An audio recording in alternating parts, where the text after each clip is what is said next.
स्वागत। आज हम रामायण की गहराइयों में उतर रहे हैं। हमारे पास है रामायण जीवन के 50 अनमोल पाठ से कुछ दिलचस्प हिस्से।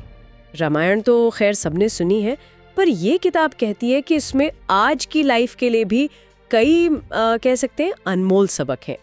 तो इरादा यही है कि इन हिस्सों को थोड़ा देखें, समझें कि क्या वाकई इसमें कुछ ऐसी बातें हैं जो हमें रोजमर्रा की लाइफ में काम आ सकती हैं। चलिए देखते हैं जरा। बिल्कुल, रामायण की कहानियां सिर्फ कथाएं तो हैं नहीं, और ये किताब खासकर इस बात पर जोर देती है कि कैसे किरदारों के फैसले, उनके रिश्ते, धर्म यानी सही ड्यूटी निभाने की उनकी कोशिशें, वो आज भी हमारे लिए एक तरह से आईना बन सकती हैं। देखते हैं इसमें क्या नया मिलता है। हाँ, तो सबसे पहले राम की बात करते हैं। उन्हें मर्यादा पुरुषोत्तम कहा जाता है, मतलब वो जो हर हाल में आइडियल रहे। किताब कहती है कि उनका वनवास चाहना सिर्फ आज्ञा पालन नहीं था, बल्कि उसूलों के लिए अपना सुख छोड़ देना था। ये आज के लीडर्स के लिए बड़ी सीख है ना? पद से ऊपर सिद्धांत। जी बिल्कुल। और दिलचस्प बात यह है कि ये किताब इसे सिर्फ राम तक ही नहीं रखती। भरत का उदाहरण भी, वो भी बहुत खास तरह से उठाया गया है। सिंहासन सामने था, पर उन्होंने राम की खड़ाऊं रखकर राज किया। ये सिर्फ भाई का सम्मान नहीं था, ये, जैसा किताब में लिखा है, ड्यूटी और प्रतिनिधित्व का सिंबल था कि सत्ता आती जाती है पर सिद्धांत रहते हैं। हाँ, और इसमें शायद वो संतोष वाली बात भी है जिसका जिक्र किताब करती है कि संतोष सबसे बड़ा धन है। बिल्कुल, भरत के केस में ये साफ दिखता है। अच्छा, ये तो हुई लीडरशिप और सिद्धांत की बात, पर रिश्तों का क्या? जैसे लक्ष्मण का समर्पण भाई के लिए, वो तो कमाल है। लेकिन फिर किताब कैकेयी के मोह के जरिए एक तरह से चेतावनी भी देती है। हाँ, वो बताती है कि कैसे पर्सनल एम्बिशन या मोह, भले ही बच्चे के लिए हो, रिश्तों में दरार डाल सकता है, और उसका असर फिर पूरे परिवार समाज पर पड़ता है। सही का, तो संतुलन जरूरी है। सीता का राम के प्रति समर्पण एक तरफ जी, और दूसरी तरफ किताब विभीषण के उदाहरण पर भी ध्यान दिलाती है। उन्होंने सत्य के लिए अपने भाई रावण का साथ छोड़ा। किताब इसे रिश्तों से ऊपर उठकर सही गलत के विवेक का एक कह सकते हैं मुश्किल पर जरूरी उदाहरण मानती है। फैसला आसान तो नहीं था। हाँ, बिल्कुल नहीं रहा होगा अपने भाई के खिलाफ जाना, पर शायद वही सही था उनके नजरिए से, और अंत में उनके कुल के लिए भी वही बेहतर साबित हुआ। विवेक। अच्छा, अब आते हैं कर्म और टीम वर्क पर।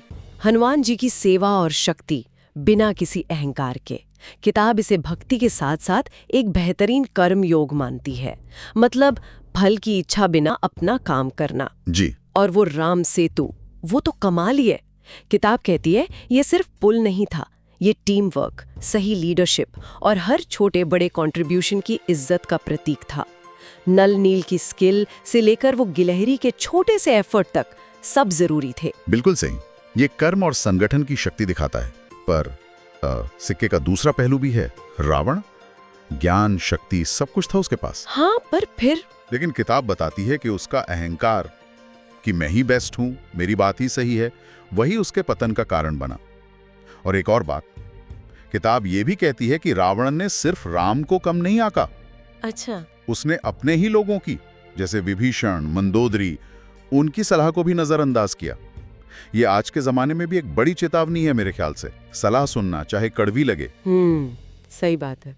और फिर सत्य का रास्ता, राम ने कितनी मुश्किलों के बाद भी सच नहीं छोड़ा। किताब इस बात पर जोर देती है कि सच पर टिके रहने में परेशानी आ सकती है, आप अकेले पड़ सकते हैं, पर आखिर में वही रास्ता शांति और सम्मान देता है। वो कहावत है ना, सत्य परेशान हो सकता है पर पराजित नहीं। जी बिल्कुल। और फिर वही बात घूम फिर कर आती है संतोष की, जो हमने भरत के जरिए देखा। ये सारे मूल्य, सत्य, ड्यूटी यानी धर्म, करुणा, त्याग, संतोष, इस किताब के हिसाब से यही रामायण का एसेंस है।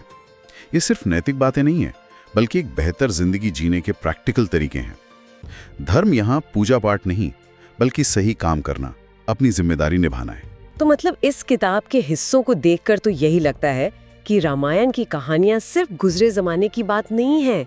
इनमें लीडरशिप, रिश्ते, टीम वर्क और सही वैल्यूज पर टिके रहने की काफी गहरी और प्रैक्टिकल सीखें हैं। आज भी उतनी ही जरूरी। बिल्कुल। और असली चैलेंज तो इन बातों को जानने या मानने में नहीं है, असली बात है इन्हें अपनी रोजमर्रा की जिंदगी में उतारने की। ज्ञान वही है जो अमल में आए। सही कहा, बिल्कुल। और अंत में एक सवाल सोचने के लिए छोड़ जाते हैं, जो इस किताब की मूल भावना से जुड़ा है। अगर ये कहा जाए कि रामायण पढ़ना नहीं जीना चाहिए, तो आज के समय में किसी के लिए इसका असल मतलब क्या हो सकता है? अपनी जिंदगी के किन हिस्सों में वो रामायण के इन उसूलों को जी सकता है?